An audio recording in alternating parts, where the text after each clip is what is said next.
Hey guys, it's Mystical Storms here. I did something a bit stupid, is that I had already recorded this podfic and then realized I accidentally deleted it from my computer, my tablet, and because I was cleaning out my storage on my tablet because I had too many things on it, realizing I had 4 games on here that took up so much space, didn't even know, I deleted all my trash. Not realizing I had put that in the trash and before I got a chance to edit it. So I'm back again with an awesome fic that I really love and that I don't mind reading for a third time in the last 24 hours. It's called The Right to Be by the Straw Hat Pirate.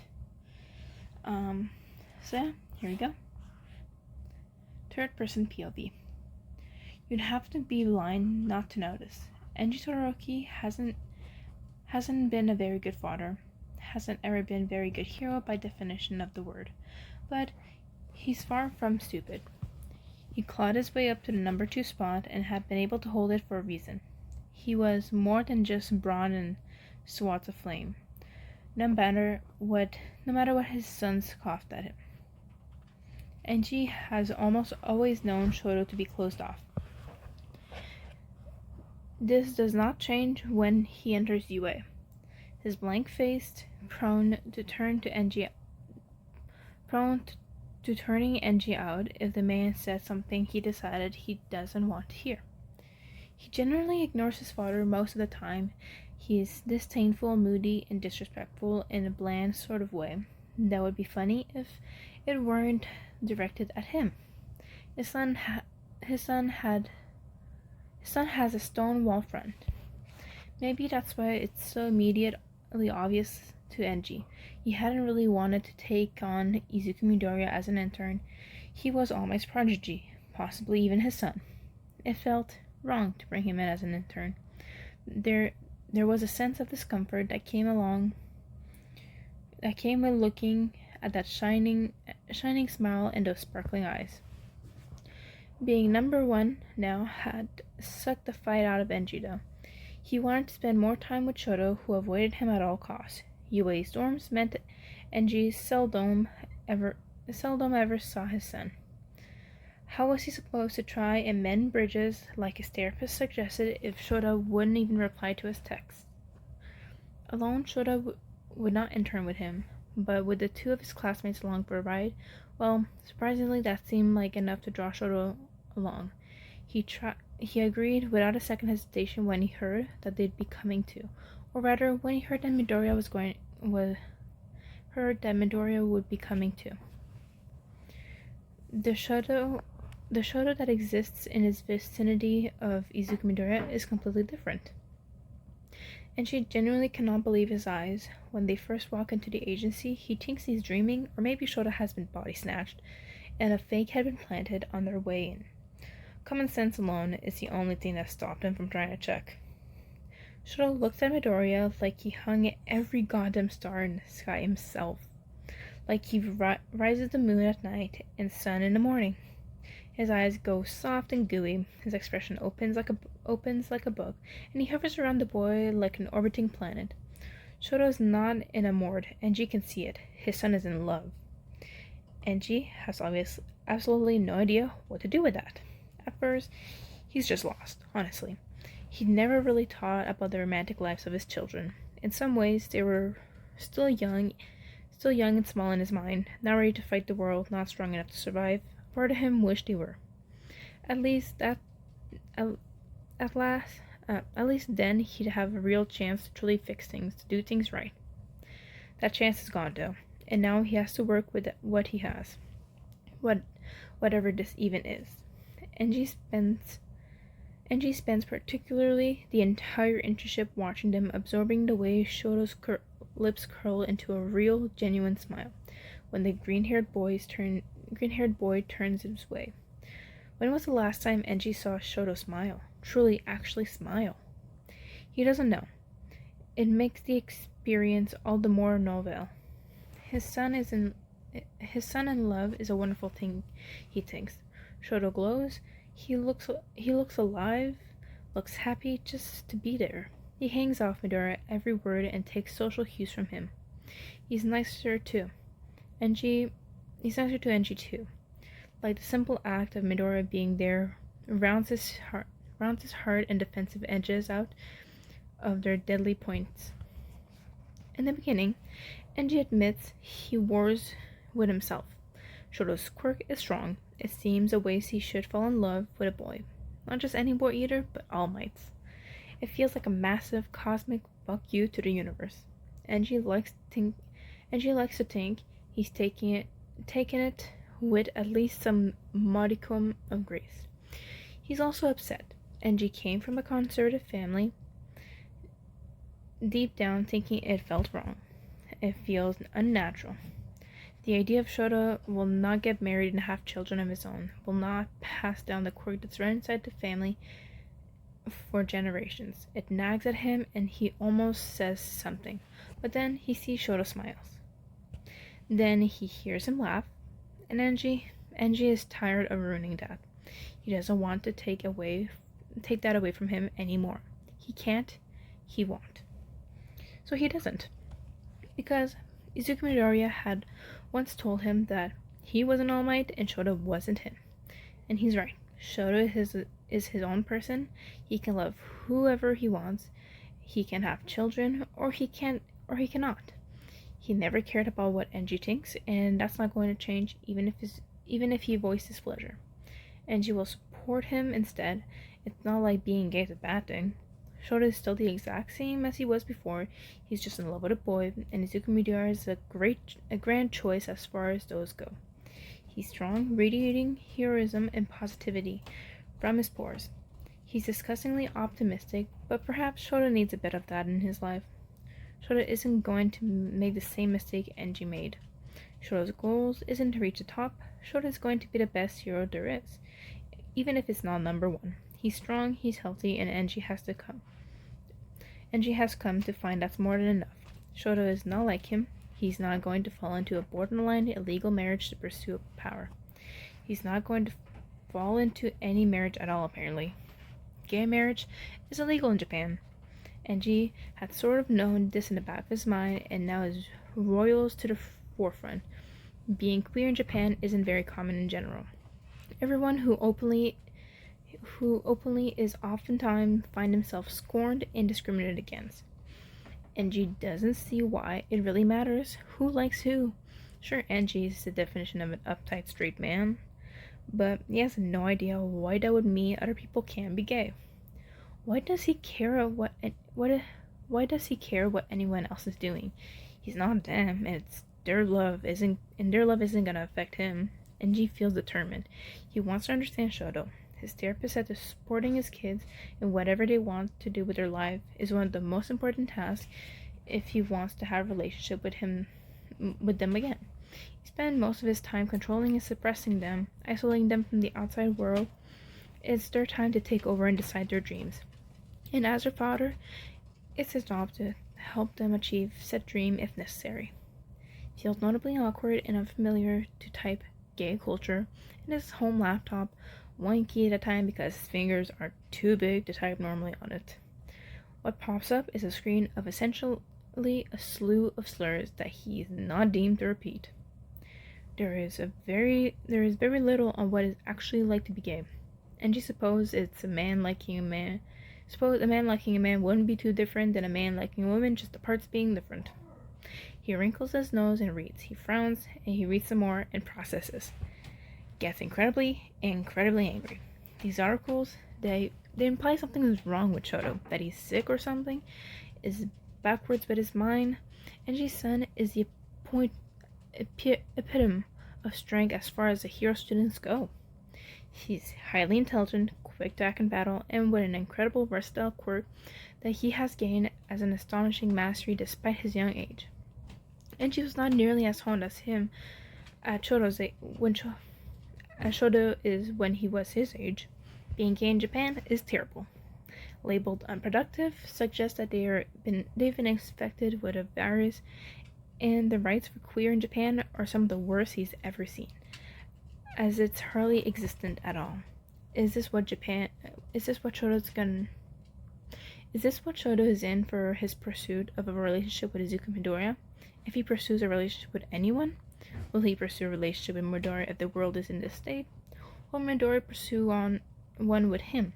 Enji scoffs, pushing his laptop away from himself with a huff of steam from his nostrils. He thinks Shoto's being unable to do what he wants and feel like the entire process of his therapy is being roadblocked. Shoto needs to be happy. Enji wants that for him and for all of his children. This could ruin him. If it got out that if he was queer before his career even began, the backlash he'd face, no. No one was going to talk to his son like that. He didn't give a damn. Shoto was a Todoroki, was his child. Shoto should be able to do whatever he wants unbothered. He should be able to live however he wants with whomever he wants. Doing whatever he wants. He won't having people throwing slurs at his boy on the street. Shoto shines when he stands next to the All Might's brat. As much as Enji kind of hates that it's the kid out of all the others his son could have chosen, Enji is not letting anyone snuff that light out. But saying and doing are two different things. So, the next day, the moment Shoto walks into the door, Enji grabs him by his shoulder and steers him to the side, spins him around and peers down at him with the most serious air he could muster. Shoto, he squeezes him, his son blinkingly bland at him. Do you want to get married to a boy one day? You'd have thought Enji just admitted setting a small island of puppies on fire. The way he pales is immediate. His expression drops like a stone in a pond. And he looks scared of Enji, like he never has before. Enji realizes with a horrified jolt that it's already started. Shoto is already being held back by the impotence of public.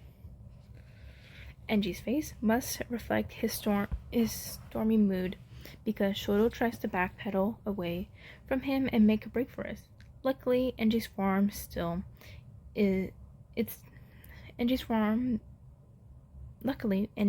foresaw this. It's the reason why he physically grabbed him in the first place. He tightens his grip on him before he can squirm away, his eyes boring into him. Shoto sucks his sharp breath, and the world feels like has gone still. In that moment, it's like the only day exists, even when Shoto's eyes flicker over to where Midoriya is widely gesticulating a very irritable Bakugo. It's just them. He can see how conflicted his son is, can see his resolve warring with the fear he feels. Shoto chokes out, and she doesn't think he's ever heard him stutter. I can't. Do you want to? And she asks again, intent. Shoto stares at him. This is his youngest, this child he has wronged in so many ways, one who trusted Enji to protect him and raise him, and instead had his childhood robbed from him. He barely knows his siblings even now, just now getting to spend time with them. He still flinches if Enji raises his voice, and he refuses to use the training room at home. Enji has not given Shoto much, but maybe he can give him this.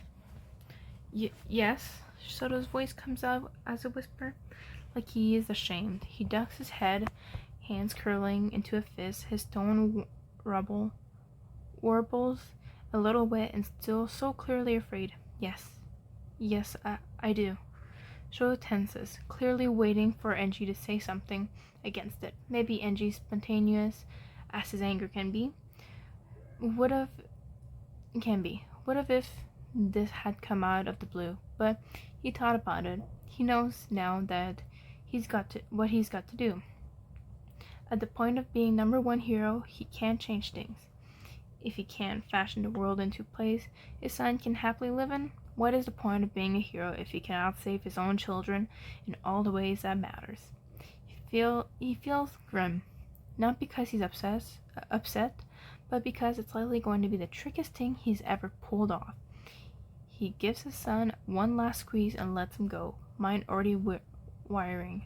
Shoto risks a peek up, brows swerving. Enji rubs at his jaw, and the scar across his face aches. Okay, he answers after a moment. Shoto looks a bit disbelieving. Enji nods once, and then again. Yeah, he can do this. He has no idea where to start, but he'll figure it out. He'll do this.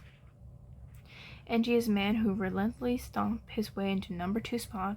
He drives his not to be trifled with. Since becoming number 1, it felt a bit like his purpose was gone. What furnace was he supposed to fan his flames into? What engine was he supposed to fuel? What torch was he meant to carry? This one, apparently. It had been there the whole time waiting for him, and she just needed to light it. Okay, Shoto asked with a quiet voice. Enji blanks out his train of thought, looking at him. Okay, Enji echoes back. It's the start of something. Enji's PR team is homophobic. Enji fires every single one of them, even the one who's been with him since he started the agency. He then realizes he no longer has a PR team. A media team? Yes, but a PR team to tell the media team what to do? He graciously takes up the mantle. He has no idea where to start. Google is not helpful. The American provides some insight. There is plenty of gay people over there, and though most of the older generation aren't happy with it, they seem to get on a whole lot better than over there than they do here. They have legalized marriage, at least. The only problem is that their gay marriage has been legalized free quirk. Just changes some things. Enji thinks. From what he can tell, they sort of spoke out loudly about it, held parades and protests and all sorts of things. They basically kept screaming that they wanted gay marriage legalized at the top of their lungs, and they were eventually given it. Enji is very good at speaking loudly. His PR team would probably tell him this is a horrible idea, but they're gone. And they're not coming back, but no matter how many times they desperately email him. His image has been terrible for years now anyways. They clearly weren't doing very good at their job. Never mind that his image was likely to get about 10 times worse before it gets better. If it ever got better. C'est la vie, as our French say. He needs to be bold. Not too bold and they'll think he's saying it just for the sake of saying it. He needs to start subtle. Make them ask about it. Enji had been playing this game a long time.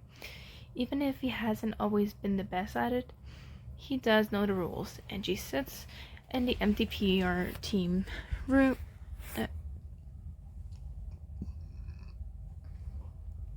Empty PR team staff room and nods to himself, arms crossed over his chest. His support department has a lot of questions when he visits them, and he politely does not answer a single one of them. He's no artist, but he thinks the drawings he makes them is pretty clear. He sets down the folder gently, slams it down as hard as humanly possible, and demands, they fulfill his request within the next 3 hours. He sits there whilst they work, and they have it done in one. And sure is simply because they are highly dedicated to their work, and for no reason else. Endeavor. The reporter that approaches him is a woman with a pencil skirt and a professional blouse. She shoves a microphone in her face, a recorder in the other hand, and a camera at her back. Is there a reason for this change of your costume? And she puffs up. He goes through his mental checkbox. Step 1. Decide what change you want to make. Check. Step 2. Make the change. Check. Step 3. Wait for someone to ask. Check. Step 4. When someone asks, tell them. Almost check. Why has he ever had a PR team to begin with? He knows what he's doing. Gay marriage should be legal, he proclaims gruffly. The flames on his costume flare out in a perfect rainbow order and a miasma of striped colors. I supported gay individuals, queers, and think they should be able to get married. He nods to punctuate the statement.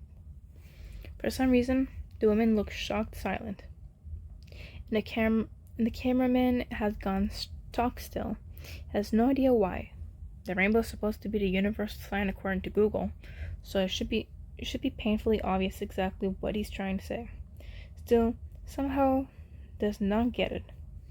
Nobody is hearing rage seems to get it, either if their wide-eyed stares are anything to go off of. I, the reporter stutters, and she's not sure what he was expecting, if not that. What? Enji just told her. He raises his brow, stem escaping his nose, and scoffs. I'm a straight ally. The unfamiliar term rolls oddly off his tongue. I wish to display my support. I am a very supportive person. He gives the camera a pointed look, hoping Shoto will see this at some point and knows he's just how supported he is. And she's going to make his dream come true. His therapist is going to be proud of his progress, and she is, as they say, healing. You want to legalize gay marriage? The woman sounds like she doesn't believe him. Are the rainbow flames not enough? The support department had worked very hard to change the fabric of his suit, to make sure it seemed as possible. Yes. However, did you guess? And she gives her a withering look, sarcasm flat, unimpressed, and biting. Now, go write an article about it. I need everyone to know. The woman nodded almost robotically, satisfied, and she turns on his heels and went about his patrol. Step 4, complete. Now, step 5. To bide his time and let the news spread. Enji can't help but smirk to himself. Flames blaring hotter does brighter, broadcasting a rainbow glow around him. Gay marriage is going to be legalized in no time, and Shoto's going to live his best life and the most happiest life, and Enji's going to be the reason it happens. Not so, never calls, like ever. Enji almost drops his phone in his haste to answer. Heart pounding, he opens his mouth as soon as it's up to his ear, prepared to ask what's wrong because something must be. Alright, what the hell are you playing at, old man? Natsuo cuts him off before he gets a chance to speak. And she pauses. You want to tell me why Twitter's in a frenzy saying you suddenly support gay marriage? And she felt himself grin. So the news was spreading, and it was only been 40 minutes. Was Twitter a news site? Probably one of those woke young people things, if Natsuo was on it. He was very with the times. Maybe Enji should ask him for tips. It could help them better bond. So you've heard. He sniffed to himself smug. Excellent. Do you think they'll legalize gay marriage? What? Natsuo sounded a lot like the reporter, which was strange since Endeavor was quite certain that Natsuo was at least 10 times smarter than she was. He's in college after all. No, I mean, I don't know, why do you even care? What the fuck are you trying to do? Enji thought he was trying to do was painfully obvious. In fact, Natsuo had just asked about it, so obviously knew maybe he was seeking confirmation. That was good of him. You couldn't believe everything you heard on the news, after all. Trying to legalize gay marriage. Andrew repeated for some benefit, then it occurs to him that maybe that's not the true depth of his question. Ah, I see. I am doing this to support Shoto. He has relayed to me that he wants to marry a boy one day, and I'm seeking to make that possible for him. It's not information he would give directly to the press, but it was not so. He wasn't going to spread it around right now, but gay marriage not yet legalized. It could be disastrous for Shoto. Romantic inclination got out. And she didn't want it to go through the hate he would likely get. Natsuo feels dead silent. On the other line, so quiet that Enji had to check twice to make sure he hadn't hung up on him. Natsuo tends to do that anytime Enji did manage to get him on the phone. Though, to be fair, Enji usually only got one word in before he was ending the call. Perhaps the information was simply that shocking. Enji hadn't been the most supportive or involved father. For all his promises to change, Natsuo never seemed to believe him, and that was fine. None of his children had to forgive him if they didn't wish to. But that wasn't going to stop Enji from trying. Shoto is gay? Natsuo asked, voice softer than he'd heard him in a very long time.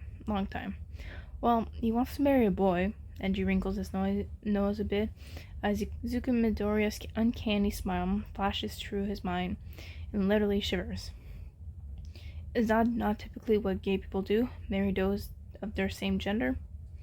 Natsuo hung up on him.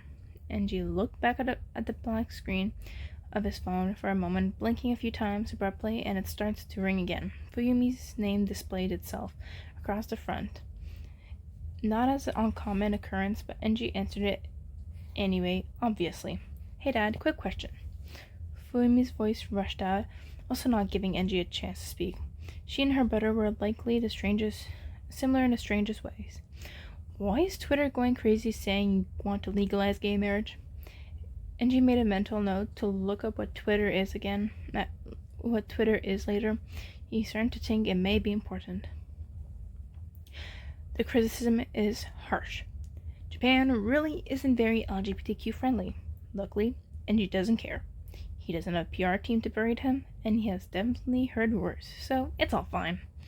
The headlines are rather absurd. One of them states he's homophobic, which makes absolutely no sense, since he is clearly not.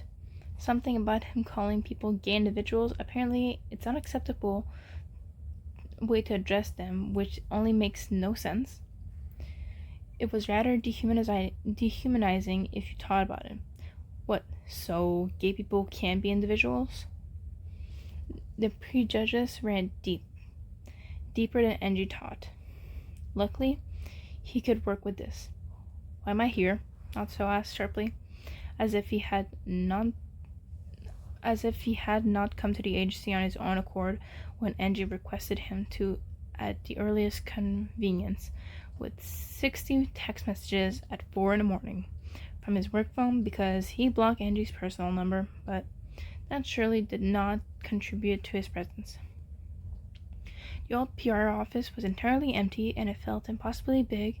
It wasn't full of bustling people. The agency hadn't collapsed without them, so Enji had no idea why he kept them so long. He'd been basically paying them to do something he basically could have done himself all along. He would have invited Fuyumi to help as well, but her work as a Puri school teacher meant she couldn't join him. Asking her to take off such short notice would be unprofessional, but she had kindly relayed Natsuo's class schedule to him so that he might find help there. It was a sign of fate that he didn't have any lectures to attend today. Enji thought. You love your brother, correct? Enji asked in all seriousness. Natsuo looked startled by the severity of his tone, but this was a very severe situation. This was a high-stake operation Enji was trying to pull off. You want him to be happy. Natsuo looked at him like he was some sort of alien, which was actually kind of rude. His question was entirely just. Yeah, not that you've ever cared about either of those things, Natsuo voice held a snappy quality. A glance at the clock showed it was still before 7, so Enji let it go. Look, just cut to the chase already, old man. What the hell does me loving Shoto have to do with me being at your agency at ass o'clock in the morning on a Wednesday? I need your help It's become apparent to me that I need to get my own voice out there. The news stations, they're not accurately relaying my message I'm trying to spread. Enji spun his monitor around grimly so Natsuo could see the list of slandering news articles. Gay marriage will never be legalized if they continue to twist my words. Natsuo looked incredibly tired, and she could relate. This was quite exhausting. They needed to act fast, like wildfire. Various butched versions of what had gone down was spreading. With each passing minute, the tide seemed to turn more and more in the direction of Enji being homophobic. Everyone thought he was joking, being offensive even. It was terrible. Sure, homophobes were out there. He had expected the backlash, but not to have all the support of the internet gaze. He needed at least someone in his corner. He needs to rehash his message so he doesn't, but he can trust a reporter to do it. You were serious about that, Natsuo frowned, eyes eyeing him oddly, as though he had never seen his father before. So what? Now you decide to turn into a super father who loves and accepts his children no matter what? Pardon me if I'm skeptical. You're pardoned, Enji says easily. He can be amiable to his kids. See? He furiously clicked to another tab, switching to Twitter. This is what we need, Natsuo. I googled it and it says we can post whatever we wish and thousands will see it. Right. You already have a Twitter. Natsuo made a face. Enji felt like his reality has come crashing down around him. He already had one? Why did nobody tell him? Your PR team is probably the one maining it. Just tell them what you want to say and they'll post it. I can leave now? Blow my phone up again and I'll block you again, by the way. Just change things. I am the PR team. Enji rebutted, frowning thoughtfully. They were all homophobic, so I fired them. How do I get into my Twitter? Natsuo stared at him, face strangely blank. Enji stared back. All of a sudden, he felt himself dawn upon a sudden realization, one he couldn't believe he hadn't even thought before. It smacked him square in the forehead. Enji is such a fool. Something must have shown on his face because Natsuo starts leaning back, his brows drawing into his face, twisting into a fierce scowl. Enji is honestly surprised he hasn't walked out already. To be fair, Enji has locked the doors so he couldn't get out, but said door were glass. Natsuo could easily broken one with a chair if he pleased. Absolutely not. Natsuo glowered. Despite Enji not having said anything yet. You can be the... Wait, absolutely not. Natsuo glowered despite Enji not having said anything yet. You can't be the PR department, Enji realized, ignoring his entirely. You know how to use Twitter, don't you? Twitter. Natsuo corrected, providing Enji's discussion to bring him onto the team was a good one. And again, let me repeat myself. Absolutely not. Fuck no. Old man, you can fuck yourself. Well, that wouldn't do.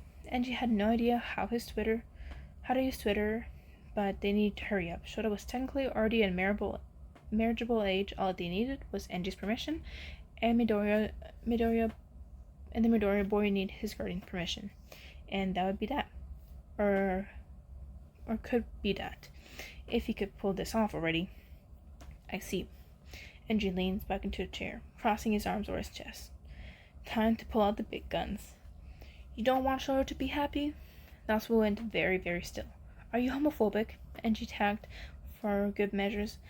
It seems awfully homophobic that you won't aim in securing your brother's happy future in which he can be comfortable and wed to whomever he wants.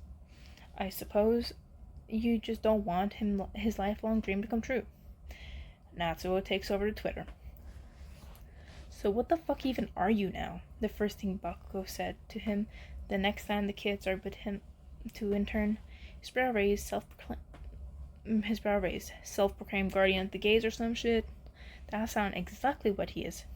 Yes, Enji responds, and Bakugo's face does something complicated. Midoriya blinks curiously, glancing back at the pair, showed as pale as a ghost, hovering just behind the green-haired boy, looking like he had no idea what to do. That sounds correct. We'll have to get Natsuo to add this to his Twitter bio. Natsuo had showed it to him.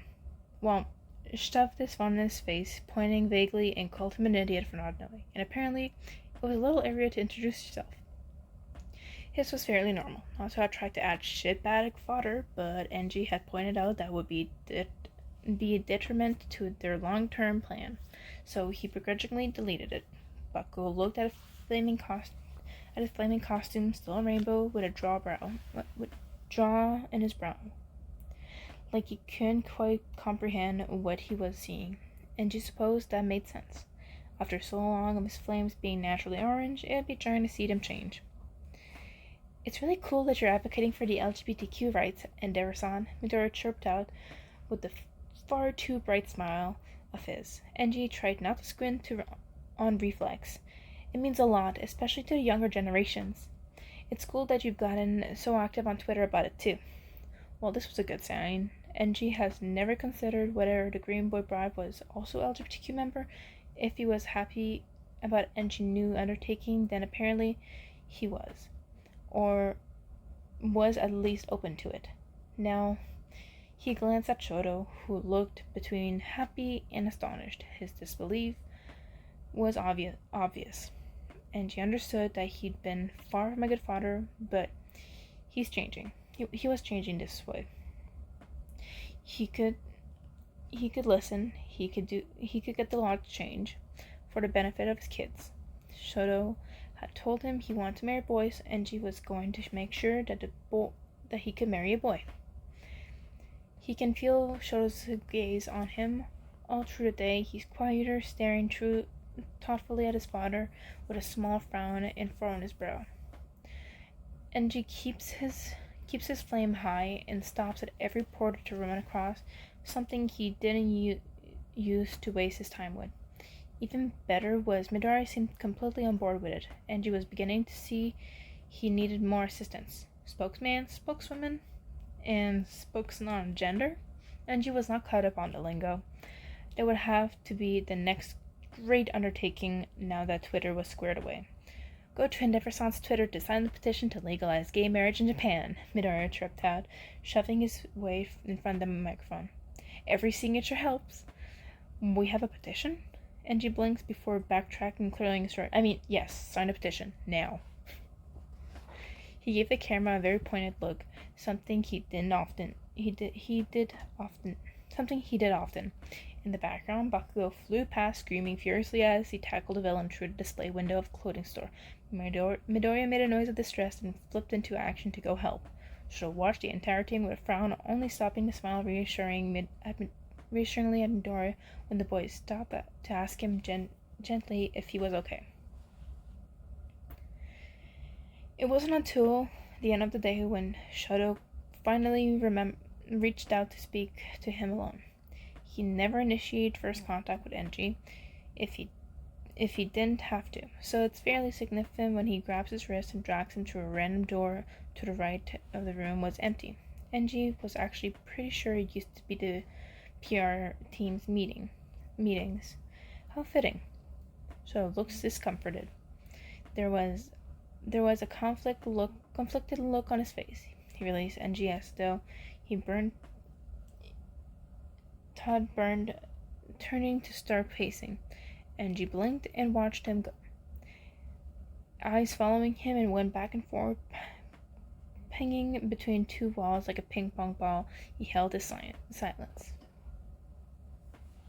His therapist says it's good to not push boundaries. He shouldn't pressure his kids. He should very lightly nudge them and know he was there, and then sit back and let them come to him if they were comfortable. It clearly worked with Natsu, who had come to the agency and was now working with him. It could work here too. Shoto whirled on him after about 2 minutes, mismatched eyes blazing with both determination and uncertainty. He looked almost painted, like he had tons to say but had no idea how to say any of it. Enji blinked at him longingly and stomped up to him, stopping a scant few feet away. Why? Shoto asked with a fierceness that had honestly came out of nowhere. Enji frowned. Just why? Tell me why. He sounded frustrated and upset. It wasn't a tone he'd ever heard Shoto use. Does this mean he's starting to open up to him more? You're the one who dragged me in here. Enji gestured to the rest of the empty room. I should be asking you that. No, not this. Shoto looked at even more frustrated. I mean, why are you doing this? All of this? With the gay marriage and the petition, and not so sad that you... Shoto's face twisted with for a horrifying moment. Enji thought he may start crying. He didn't. He hadn't gotten into that part of therapy yet. He had no idea what to do if he did start. Enji held his breath as Shoto's nose and eyes crunched. His lips quivering, he looked angry and sad and a lot of things. Enji felt more than a little lost. Natsu Fuyumi had already asked him all manners of redundant questions, but that was to be expected. But for Shoto to ask him, Shoto was one who hadn't do this in the first place. Eesh. You said you wanted to marry a boy, Enji said, slightly miffed. Yeah, but I didn't think you... Shoto looked like he has lost as Enji... Shoto looked as lost as Enji felt. His voice uncharacteristically small and his teeth clenched. If he looked down, if he kept his gaze on Enji, was physically impossible. I didn't think you'd be okay with it. He had to force the words out. They were obviously not very easy for him to say, and he realized that his son was once again afraid of him, afraid of his reaction, or perhaps just uncertain that fear was what he defaulted to as a defense. Enji felt his shoulders slouch slightly and the fight leaving him. He was being foolish. Why would Shoto know? How would he? Enji had never done anything good for him before. He was not someone to count on, not someone he'd ever support him in any way Shoto had been welcoming of. Enji knew that he seemed like, with his traditional house and traditional attitude and his outdated knowledge of the world, he'd been reading almost constantly, needing to know more about the issue and just he's trying to tackle. Shoto looked so small yet so big at the same time. Enji found himself struck by how much he's grown. It felt like the time had flown by impossibly fast, and she felt wrong-footed standing here before him, unsure on how to explain or convey his thoughts. He wanted Shoto to know that he was genuine, that he was chill, as the kids say these days. Shoto peeked up at him, and there was something hopeful there, and she had to really look to see. It was tentative, essentially peeking out from behind the defensive walls. Shoto wanted him, he wanted this, and she could see that, and that was enough to spur into speaking, no matter how awkward and uncertain it felt about what to say. As your father, it's my duty to secure your future. And she started in a stilted tone, emotions and opening up has never been a strong suit, but whatever. Viva la good parenting? It has taken me a long time to realize that I need to secure the future you want and not the one I choose for you. If this is what you want, if this is what will make you happy, then there were arms around him. Enji, like any rational person might, froze and stopped breathing. Shoto was hugging him. He'd never done that before. Not in Enji's memory. Enji stared at him with his big eyes, still as a board. His son was shaking slightly at the faintest tremors, just barely visible in his shoulders. He buried his face into his dad's costume and squeezed. It shouldn't have made him feel emotional. It was just a hug. It was typical things for parents to share with their children. Only they had never been typical, had they? Shoto hated him to a degree likely always would. And she had ruined his life in so many ways, had forced him to become something he may never want to be.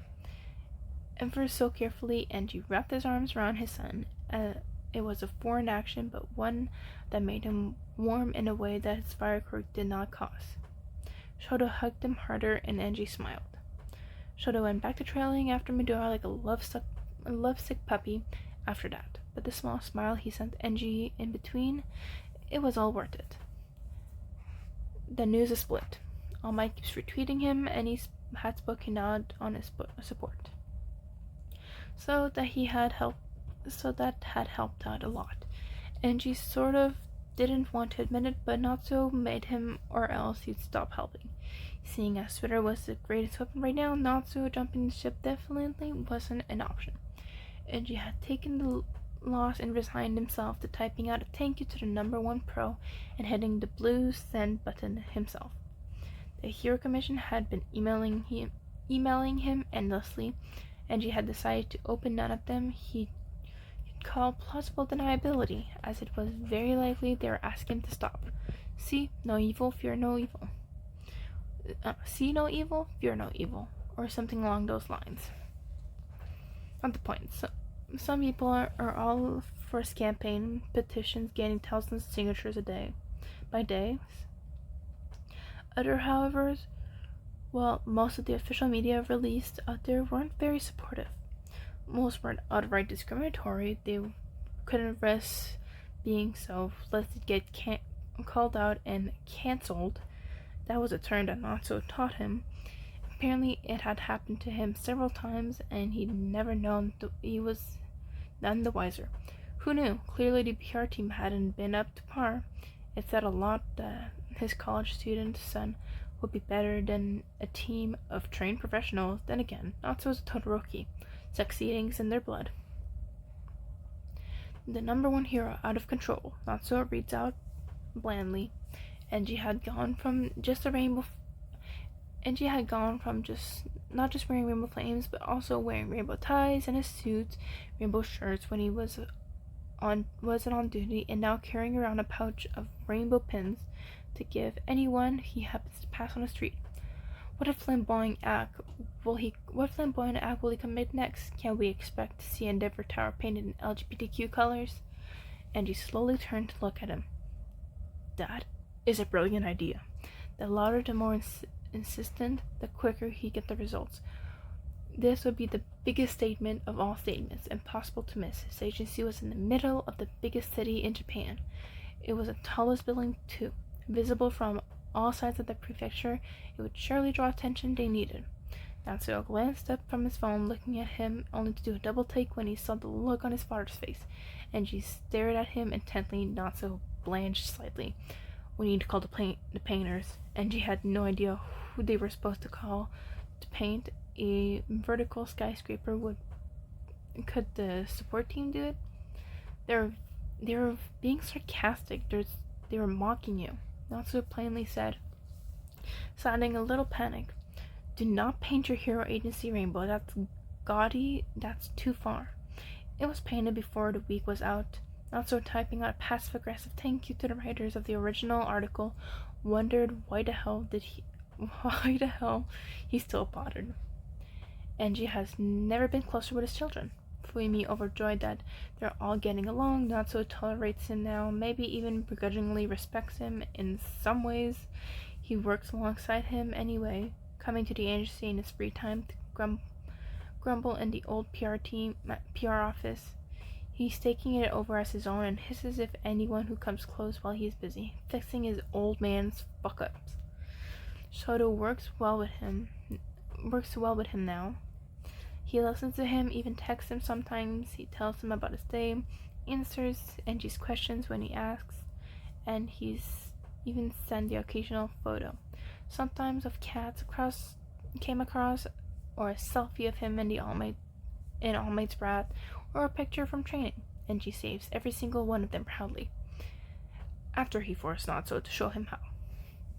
Should I even ask? Burning rose a frown. Enji's killed. No. He snipped out. He jerked his head to the left and now stop dawdling and get on the float. The parade is raging success because success is Enji's middle name, and he never lost naturally. How Natsuo organized the entire thing, Enji had no idea. All he knew is that his son barricaded himself in a PR office for weeks straight and refused to come out.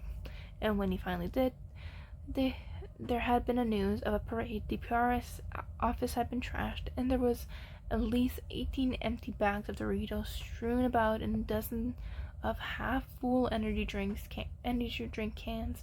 The bags under his eyes had been so deep that Enji had almost wanted to put him in the emergency room, but Natsu had shouldered past him before he got the chance to grab him.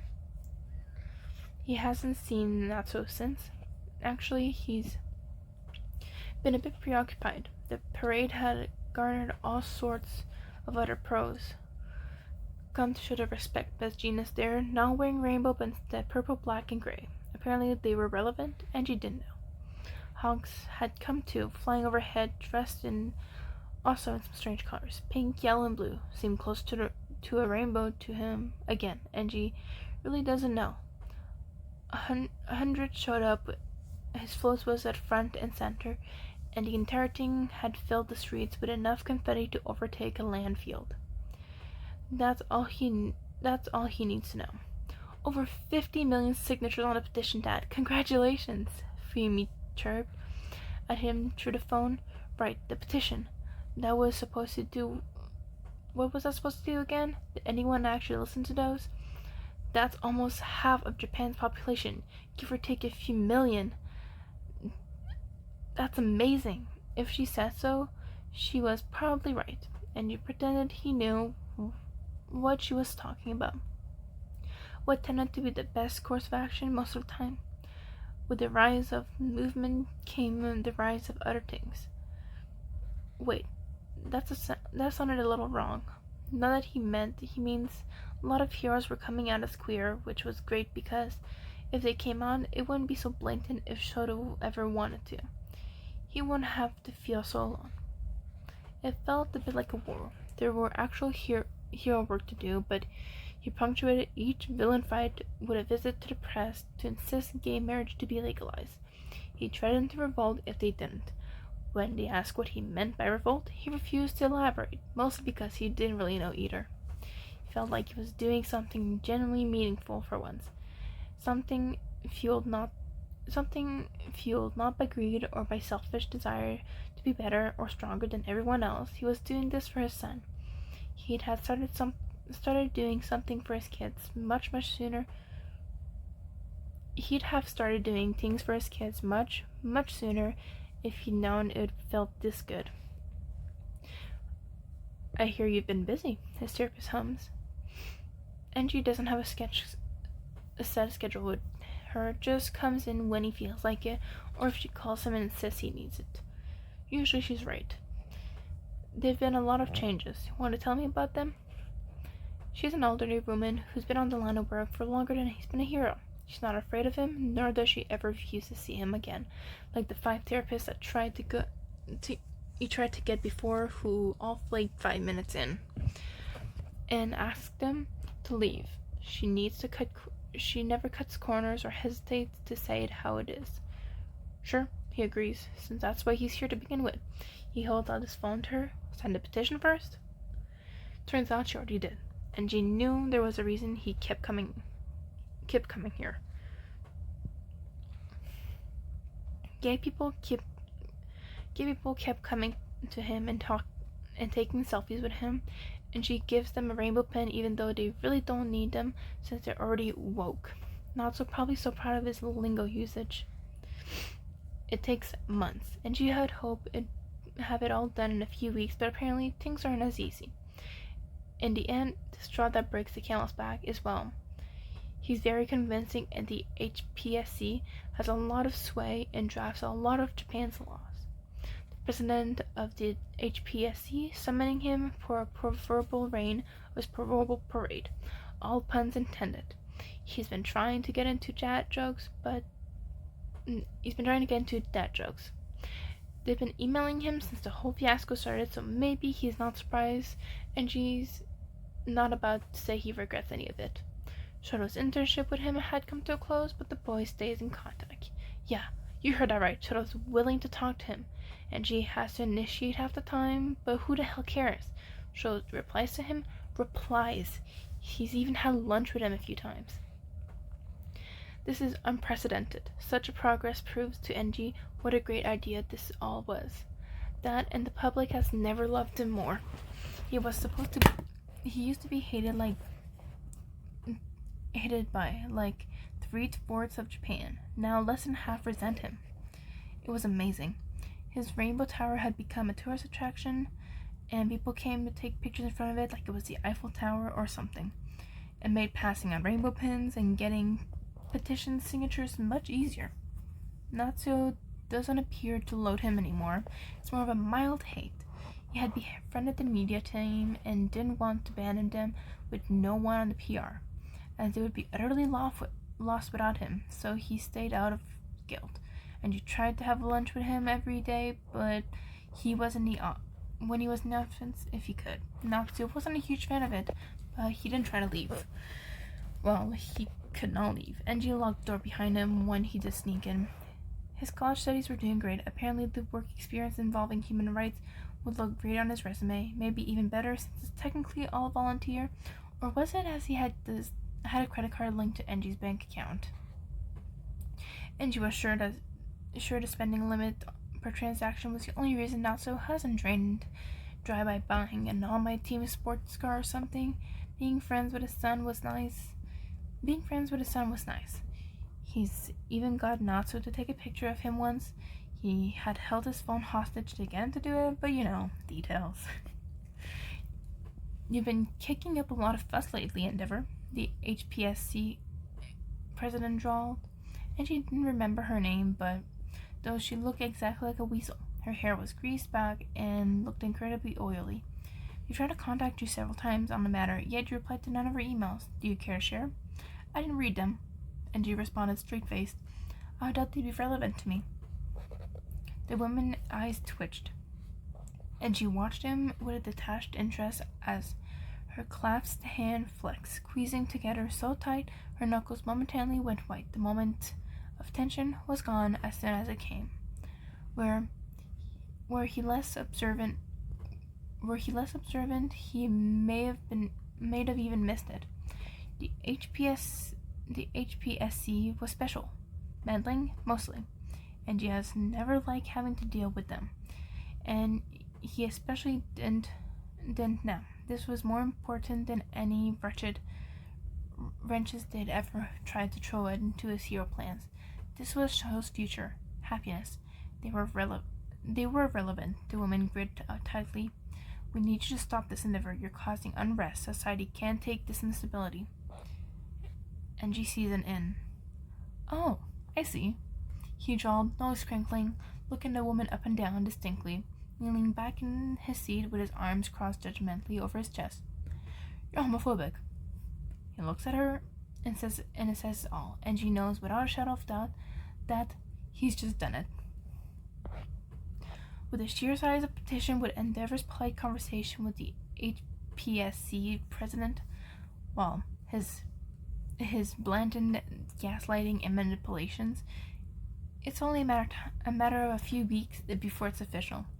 His children are all whoop and hug him even when the news breaks. Even Natsuo. The three of them piled around him, Shoto ducking his head to hide his teary eyes, Natsuo throwing an arm around him and jostling into his side. Fuyumi wrapped him up and squealing. Andrew wraps his arm around all three of them as best as he can and basks. His children are hugging him. He's hugging his children and they're happy. They want to hug him. He's done something that they're proud of and he can smile and that they can smile about. He changed the world in ways being number one never could have. One could have on his own. He changed the world as a dad, and that's everything. It is insane. There's 100 weddings across Japan in the hour after becoming legal. Shoto's own homeroom teacher is one of them. President Mike holding his clasped hands up for the camera, grinning so wide it's probably hurts, tears rolling down their face. Eraser Head himself is beaming uncharacteristically, his own eyes visibly wet.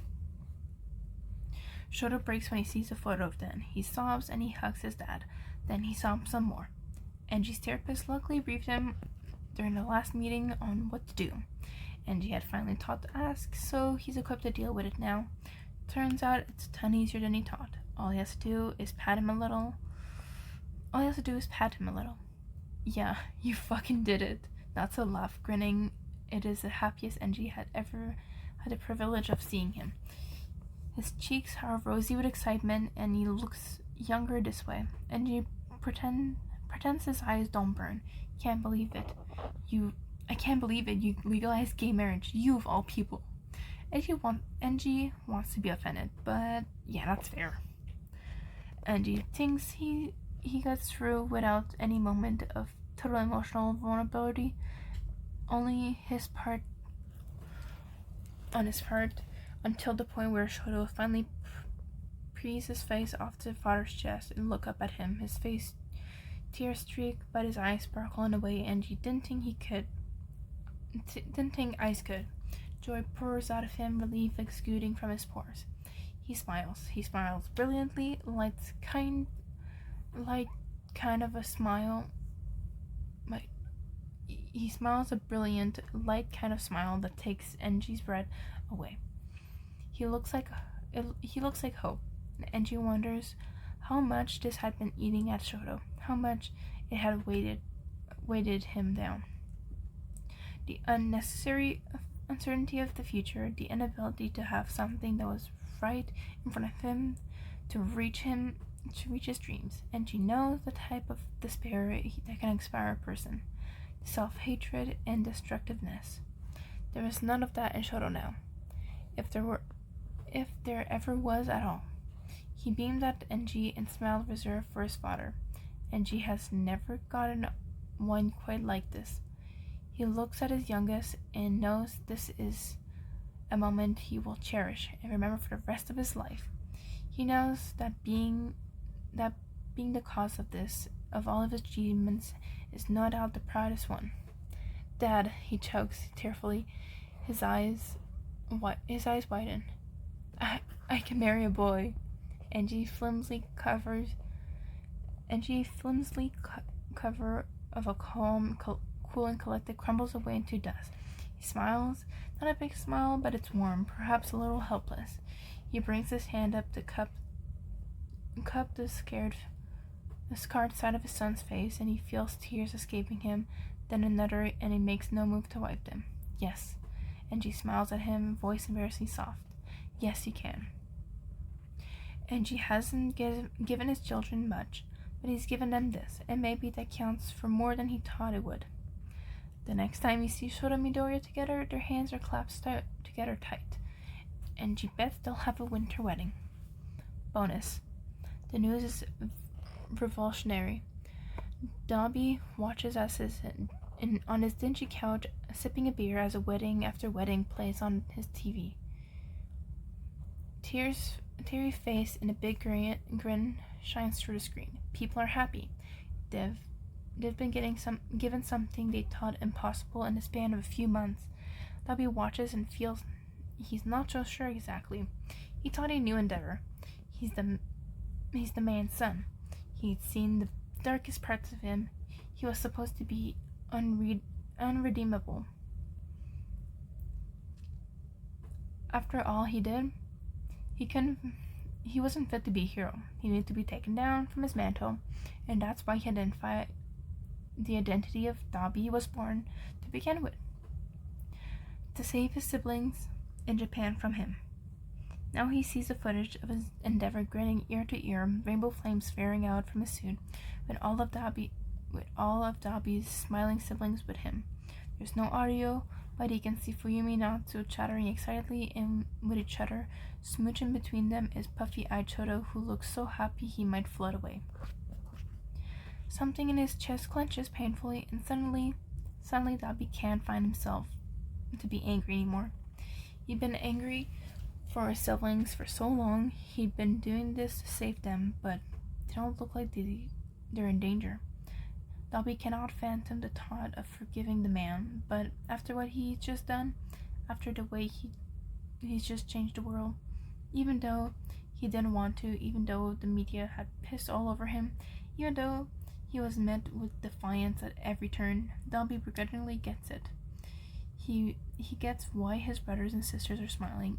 In another world, he'd be right there next to them, smiling too. He'd been so mad when it first started, though, like everyone else, he thought it was a sick joke. A new angle from his PR team trying to make it more likable or progressive or something along those lines. He's almost tempted to go storm his way down to the man's agency right there and then and burn it to the goddamn grounds. Only Dobby didn't, because that would blow his cover and ruin his plans. So he watched and he waited and he watched and he'd see nothing change. No backpedaling or anything. He sees the old man keep going, carrying around pins, wearing shirts and knotting ties. He sees him stop at every camera to talk about the petition and about how they need to legalize gay marriage. He's just as obsessed with the idea as he was being number one when Dobby was growing up. It's utterly uncanny, scarily persistent, and he brushes off anyone who tries to disturb him and bulldoze forward. The only time he bulldozed towards something actually obtainable. My eldest son and I have taken over our PR team. Endeavor says one day, when someone asked why there were no word from the official press release fraction of his agency. They were homophobic, so I fired them all. At that exact moment, Dobby realized that he's actually being for real. And like that, his worldview changed. Endeavor did a good thing and beyond good thing. He go down in history books for this, and fuck, he deserves to. Japan was so behind the sexuality curve, it was insane. America had been with a time since before quirks were even a thing, and Japan had just never caught up. There have been bigger things to worry about. Dobby feels the fight drain out of him, purpose gone. He stops going to the league meetings, stops going to the bar entirely, and this is not a monster needing to be slayed, not anymore. Not in the same way Toya changed into Dobby and never shifted back into Enji. Dobby will never forget the past, but he can't ignore the future. And it hits home, because this change has better society, something Dobby himself had wanted and secretly yearned for it. It wasn't something he was allowed to have, but maybe now it was. Maybe his father has given him something that, whether he realized it or not, maybe Dobby was allowed to take it. If he wasn't going to be a villain anymore, he needed to do something else. If he tried to make a life for himself, well, a normal life was no place for someone like Dobby. Dobby had existed to kill Endeavor, but after what the Pro just done, how could Dobby be so self-centered as to take that away? That wouldn't be justice. There wouldn't be a big reveal. It would not be mercy. The surface it would have been before. It would just be plain murder, and people would mourn Endeavor for it. Dobby couldn't forgive him. Not now, not ever. What he'd done was vile, but what he'd become now, he needs to see where it'd go. He needs to know if it was here to stay. In the meantime, he couldn't be Dobby while he did it. Maybe he was secretly yearning for an out. Perhaps he's been reaching for something beyond this, wanting desperately to be more than what Endeavor made him. For a change, to fall back into his own skin and just be. There you fucking are. Fuck, I haven't seen you in forever. Hawks all but shrieks, yanking him into his apartment when he finally gets the nerve to knock. Where the hell have you been? Why is your hair white? Fuck, you scared me, you stupid moronic. Hey, Toya greeted, a heart tendering. Fuck, do you want to get married? Hawk stared at him for a beat, and then another, and he grins. They had a winter wedding. God, I forgot how much my throat hurt after this one, because I tried to put as much of the tonality or whatever that's called. Anyway, yeah, so my cheeks and jaw and throat are killing me, but gotta survive. in the middle of recording this fic, well, re-recording it, I live in a basement. Well, my room's in a basement, and I have all the pipes linking to the water, the toilets, everything, and one of them starts leaking again. A different one that has never leaked, that I have no clue where it's going or coming from. Well, it's not going anywhere because it's not linked to anything going anywhere. So in the middle it started leaking, and I had panicked because I started just hearing dripping going on my nightstand, and oh my god, I started panicking. I had to go run and unplug my fucking power bar and everything and move to put a bucket because I did not need a flood. So yeah, so I had to deal with that in the middle of this. I really love this fic. So yeah. it's just funny. It's really funny, and I like how he's actually having a redemption arc, and Toya is like not Dobby anymore because there's no reason for him to be, and it's just really wholesome, and I love it. Also, I want to say sorry about the last video. It had been recorded longer than I thought. I thought it was over an hour, but it was over 2 hours long, and I had tried different quality settings, which made it even harder to edit and export. Most things I did was making it just hard, so it took me forever. The quality is horrible, the audio is horrible, and I feel so bad, but I might keep trying to figure it out and work on it. I don't know. I just wanted to post it, but yeah. Anyway, I hope you guys enjoyed this. I hope you have a good evening, and don't forget to hydrate. Bye. Love you. Mwah.